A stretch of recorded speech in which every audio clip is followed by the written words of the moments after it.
Hi everyone, it's Miss Jen at the Community Arts Center, and we are keeping the arts alive in the middle of Corona craziness.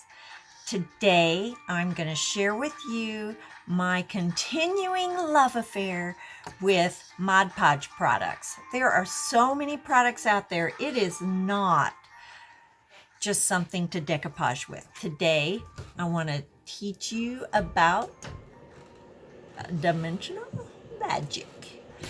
If you've wanted to get into resin jewelry but just can't bring yourself to do all the mixing and the expense of it all, this is your ticket. So come on down to my table space and let's make some magic happen. I have dimensional magic, a bezel.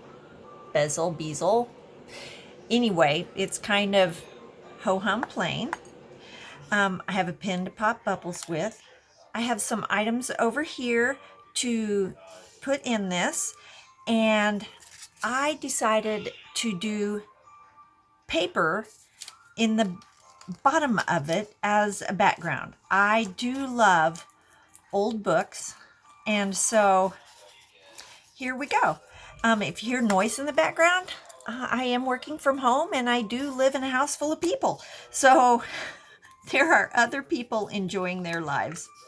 So sorry if there's noise in the background. All right, so I just popped that paper into the bezel. Somebody comment below and tell me how this works.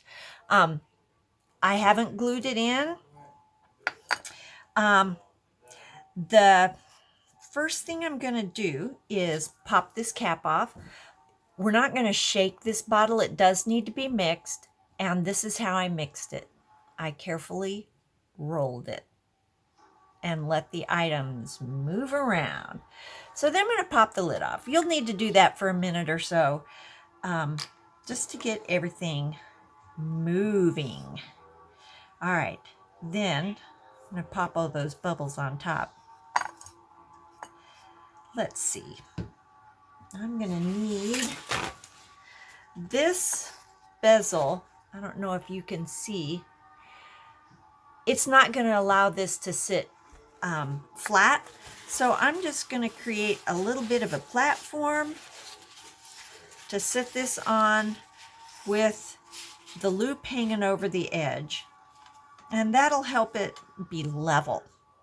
That's my hope anyway. All right, so now I'm going to take my dimensional magic and come in a little closer, would ya? And going to just go around the outer edge, and it's a little addictive to watch this as it all joins up. Now this looks a little milky, but it dries completely clear. And in case you're worried, no first edition collector's books were harmed in the making of this piece of jewelry. All right, I'm going to be using this in the middle of all of the Corona stuff. We've forgotten that April is a very important month. It is Autism Awareness Month. And as a mom of two sons with autism, this month is really important to me. So be aware of the people around you, whether they're adults or children, that might be on the autism spectrum. Be especially thoughtful of their families. They're warriors, and they're fighting a battle that most of us don't understand. So happy Autism Awareness Month, everybody. And I'm going to put this puzzle piece in here. Now this paper is kind of wanting to come up, but I'm okay with it. I'm going to move this kind of over to the side, and then I have a couple of hearts, and I'm just going to place them right at the base, and it's two hearts because I have two suns on the spectrum. And then I have this infinity sign that has the word hope on it. And it was part of a bracelet. And when I took the bracelet apart, I saved it. So it's a little bit curved, but I think it's going to sit just perfectly there. So let me move this back. Now I'm going to add some more of the dimensional magic to bring it up to the level of that rim of this basil. I'm also going to cover this puzzle piece. I'm going to make sure some of that goes right down into those parts of the heart so that they're touching the dimensional magic. You can make necklaces out of bottle cap lids with this. There's just so many possibilities. You can use old dominoes that you're not using anymore. I've seen them done with the Jenga pieces. Like if you're missing half the pieces to your Jenga, because I don't know that this would happen in my house, but maybe somebody gets mad and throws them. It really hasn't ever happened in my house.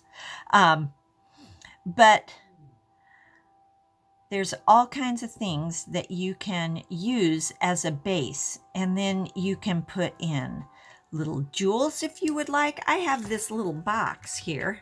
Let me just show you my little goodie box. Oh, shells would be adorable with this. I have keys. And just anything that you happen to have. Here's a little gem.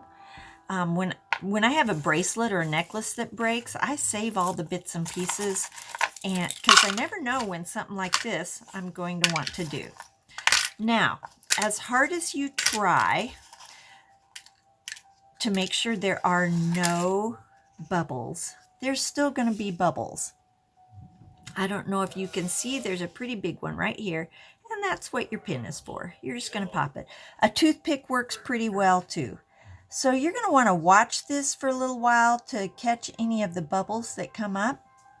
But that's all there is to it. And I'm going to have this gorgeous necklace to celebrate my role as a parent of people with autism, and to encourage other people that are living the autism lifestyle that can be a really struggle-filled lifestyle. So in the middle of the corona craziness, it's always a good thing to be thoughtful of others that are living a life that's a struggle also. This is Jen at the Community Arts Center. Be kind, and God bless.